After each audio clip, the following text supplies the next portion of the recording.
It's pitch black, 200 miles from land. A single shout slices the wind. Man overboard. On a $13 billion floating city with 5,000 souls, the next moments decide everything. In a world where a deck as vast as 4 football fields hums with life, one instant can mean vanishing into a black, cold abyss. Every sailor trains for this nightmare, yet the odds are ruthless. In the open ocean, survival can come down to a minute. How does the Navy mount a rescue at such immense scale? And what happens if help arrives too late? Before we dive in, drop rescue in the comments to support the sailors who train for this moment, and subscribe for more real stories from life at sea. A U.S. Navy aircraft carrier is more than a warship. It is a floating city, built to survive and sustain itself for weeks at sea. Every system, every schedule, and every person is part of a self-contained community that keeps moving on the open ocean. The flight deck alone stretches across 4.5 acres, larger than 4 football fields laid end to end. On the busiest days, it buzzes with the rhythm of jet launches, churning engines, and the constant movement of sailors in color-coded shirts, each with a job as specific as any city worker on land.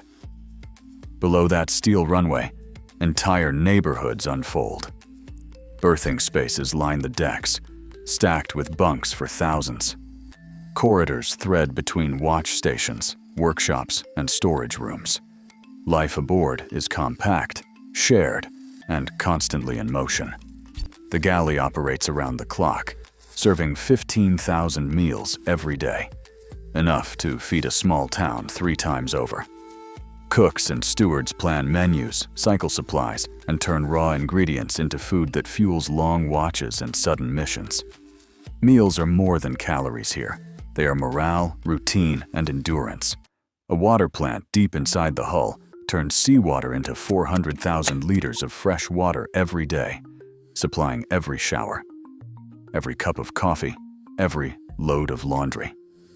Power plants generate electricity not just for navigation and communications, but for refrigeration, lighting, and the surgical lights in the medical bay. Fresh water and power sit at the core of daily life. Medical care on board rivals that of a small hospital. The carrier clinic treats broken bones, runs blood tests, and is equipped for emergency surgery. There is a pharmacy, dental chairs, and a team of doctors and corpsmen on call for everything from routine checkups to trauma. Medical readiness is a constant, unglamorous backbone.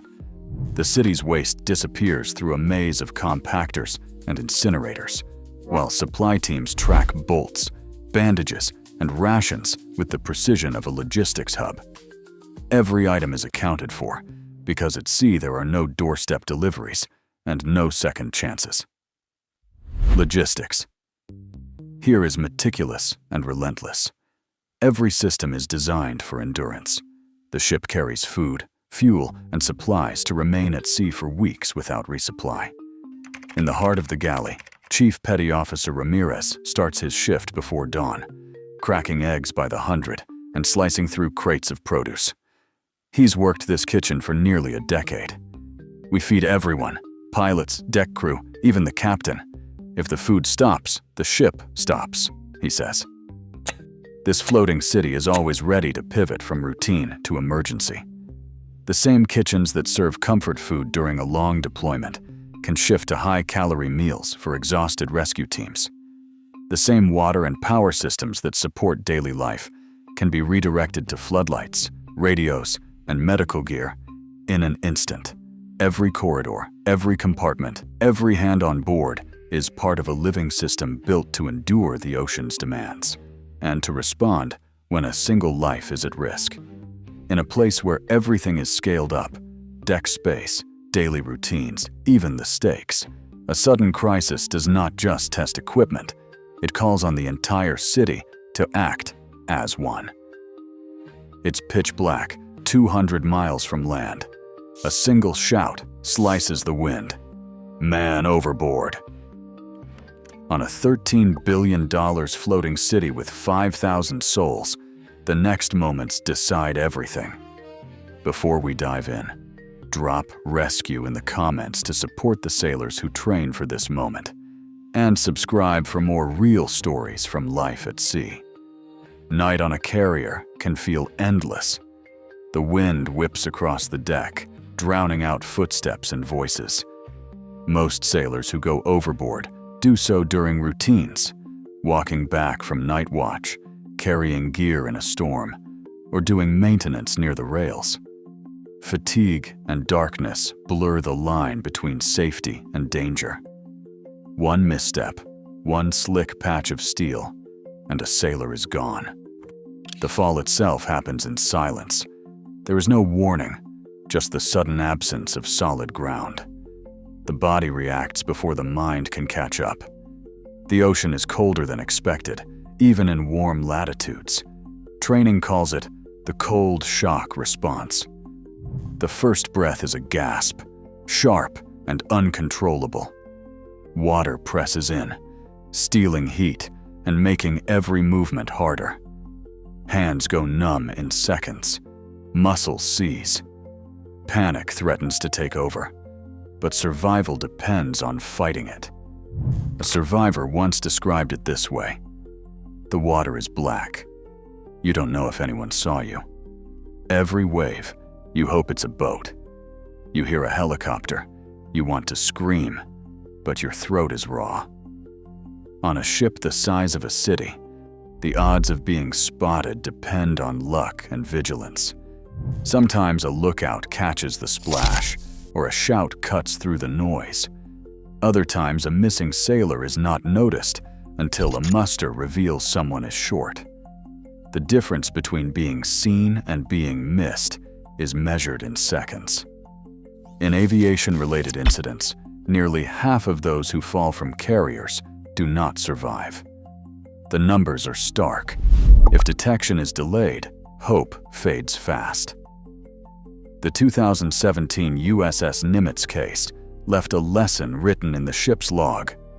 A sailor vanished during daylight operations. The alarm came only after a muster revealed someone missing. Search teams scoured the ocean for hours, helicopters sweeping the waves, small boats circling marker buoys. But the trail had already grown cold. The review that followed underlined what every sailor knows: every second counts. This is the golden minute. If someone spots the fall and shouts, the ship can respond before the current pulls the sailor out of reach. If not, the ocean's vastness swallows the chance. Training drills this urgency into muscle memory, but the moment is always real. For the person in the water, time stretches and warps.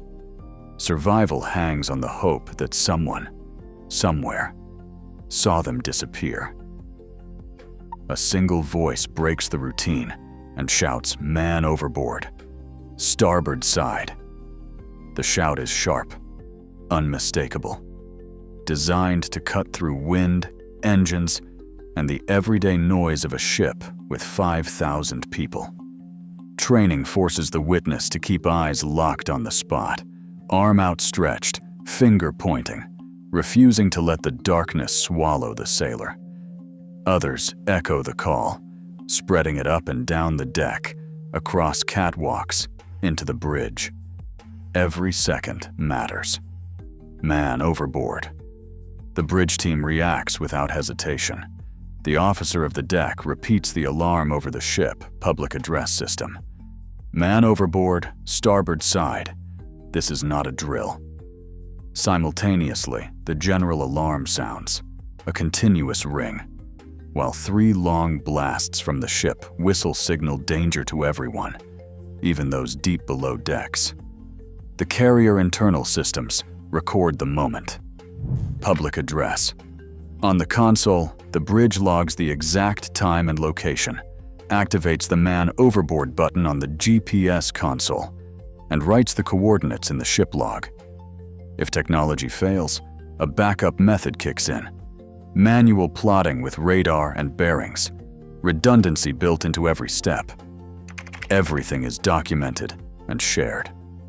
Logged on the deck above the spot where the sailor vanished, a crew member grabs a marker buoy. Standard issue, always within arm reach. The buoy is more than a float. It carries a battery-powered light and a canister of orange smoke. The moment it splashes down, it begins to mark the water, visible even in heavy seas or pitch-black night. A second flotation device follows, another chance for the sailor to grab hold. These markers do double duty, keeping the person afloat and anchoring the search to a fixed point, even as currents begin to drag the sailor away. Marker. Nearby crew post up as additional pointers, eyes glued to the waves. Their job is relentless.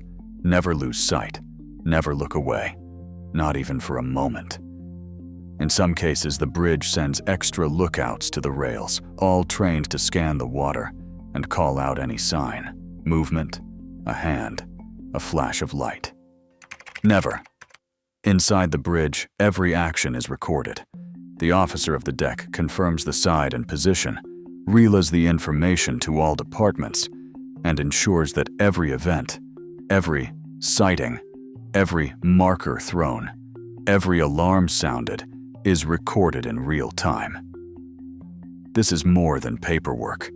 It is the backbone of the rescue, the data that guides every boat, every searchlight, every decision in the minutes ahead. Logged. In under a minute, the carrier shifts from routine to full emergency. The alarm echoes through every compartment, from the engine rooms to the flight deck. The city at sea has one new priority: bring their own back from the water. The clock is ticking, and every hand knows what comes next. Emergency. The first moments set the course for the whole operation. Markers, lookouts, the bridge log, and the backup systems combine to turn a chaotic instant into a coordinated effort. It is the training, the procedures, and the shared responsibility that compress time and that save lives. Priority bridge command snaps into a practiced rhythm. The officer of the deck takes charge from the center of the action. Orders flow outward, crisp and unmistakable, carried by radio, shipboard phone, and runners. On the flight deck, the color-coded system comes alive, a visual language that keeps chaos at bay. Yellow shirts are the directors, standing out under floodlights as they marshal aircraft and clear paths for emergency launches. Blue shirts move gear, shift chocks and chains, and help secure the deck for what comes next. Green shirts, the technical specialists, prep the rescue equipment, readying winches, cranes, and recovery gear. Red shirts stand by for emergencies, their focus split between firefighting readiness and medical support. Brown shirts, the boat crew, hustle to their stations, running checks on the rigid-hulled inflatable boats that serve as the carrier's lifeboats. Each color marks a role, each role a link in the chain. The officer of the deck coordinates with the air boss, who controls the flight deck airspace. If a helicopter is ready, its crew, ready in flight suits, races through pre-flight checks. But the carrier's size and schedule can throw up obstacles. If the deck is fouled by parked jets or ongoing operations, the helicopter launch waits. In that case, the rigid-hulled inflatable boat becomes the first responder, its launch crew working against the clock. A deck supervisor, pausing only long enough to catch his breath, sums it up. You do not think. You just do. Every drill, every real call, it's muscle memory. If you hesitate, someone is out there longer. Bridge logs every order. The officer of the deck tracks the wind and sea state, weighing whether to turn the ship or slow its speed. The rescue boat team stands by for the go-ahead, hands on lines, eyes on the water. Launching a rigid-hulled inflatable boat from a carrier is no small feat. High freeboard, rolling seas, and the ship's own wake all complicate the drop. Davits swing out, lines pay out, and the orange-clad handlers keep the craft steady until it splashes down. Helicopter crews listen for the call. If conditions allow, the helicopter lifts off, searchlight blazing, ready to scan a search area that can stretch for miles. But even the best technology has limits. Heavy seas, high winds, or a crowded flight deck can slow everything. The officer of the deck weighs risks in real time, choosing the fastest, safest option to reach the sailor. All procedures described reflect public, non-sensitive coordination only. Every department moves with purpose. The medical team readies warming blankets and oxygen. Deck crews double-check flotation gear. Communications specialists keep every channel open, relaying updates between bridge, deck, and aircraft. In these moments, the floating city's entire system, 5,000 people, 4 acres of steel, and billions in machinery, focuses on a single point in the dark. The human network is primed. Every color, every voice, every hand trained to bring one of their own back from the sea. The ocean at night is a vast, shifting maze. Search teams lean over the rails, eyes straining against wind and spray, guided by little more than instinct and training. The deck lights stretch only so far, and beyond them, darkness swallows everything. Even with searchlights and helicopter beams, a single person in the water is nearly invisible. Waves rise and fall like walls, and every shadow could be a hand, or nothing at all.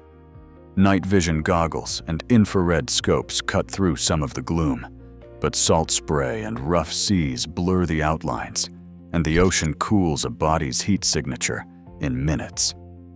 The sailor drifts fast. Currents can pull someone hundreds of yards from the last known position in less than 10 minutes. Every minute that passes, the search area grows wider, and the odds become slimmer. Searchers know the numbers.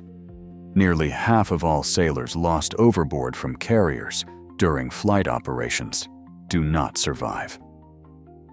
The hunt becomes a race against time, distance, and the limits of human and machine. Each shout, each sweep of the light, carries the weight of that reality. The moment a sailor is spotted in the water, recovery teams move with practiced urgency. The rigid-hulled inflatable boat, called the RHIB, speeds toward the marker buoy, guided by radio calls from the bridge and searchlights sweeping the waves. If a helicopter is airborne, rescue swimmers are ready to drop, harnessed and trained for rough seas and darkness. The pickup is a choreography of hands and timing. One crew pulls the sailor aboard. Others check for breathing and a pulse before the boat even turns back. On deck, the medical team stands ready, blankets and oxygen at hand. The first priority is always the airway, clearing water, checking for signs of drowning, and starting rescue breaths if needed. Hypothermia is a silent threat. Wet clothing comes off, warm blankets go on, and heated intravenous fluids are prepared. A medical technician explains, "We get a call, we prep the bay. Blankets, oxygen, warm intravenous fluids. Our job is to make sure the sailor is breathing and that core temperature is coming up. Sometimes we improvise. Space heaters, warmed fluids, anything that helps. The first hour, the golden hour, can mean the difference between life and loss. Every intervention is aimed at stabilizing the sailor, buying precious time for recovery. This is the moment the floating city training pays off, turning chaos into care. Every carrier sailor knows the alarm isn't just a drill. One day, it could be real. That is why man overboard exercises happen again and again, sometimes without warning, at every hour and in every season. Each department is graded on speed, clarity, and teamwork. The deck team races to launch a dummy overboard. The bridge logs the position. Rescue boats scramble in under 5 minutes. After-action reviews dissect every step.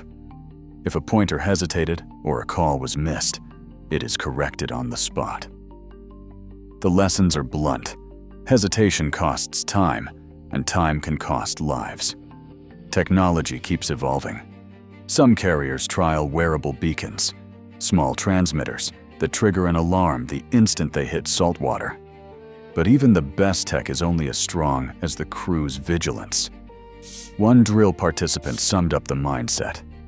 You can't wait for a gadget to save someone. You have to be the eyes, the voice, the hands that move first. If you believe training turns panic into rescue, subscribe for more carrier stories. Right now, thousands of sailors cross those steel decks, each trusting their lives to the vigilance of others. In a world where oceans remain unpredictable and missions never pause, the difference between tragedy and rescue is measured in seconds and in teamwork. The floating city's greatest asset is not technology or armor. It is the people who refuse to let anyone disappear into the dark.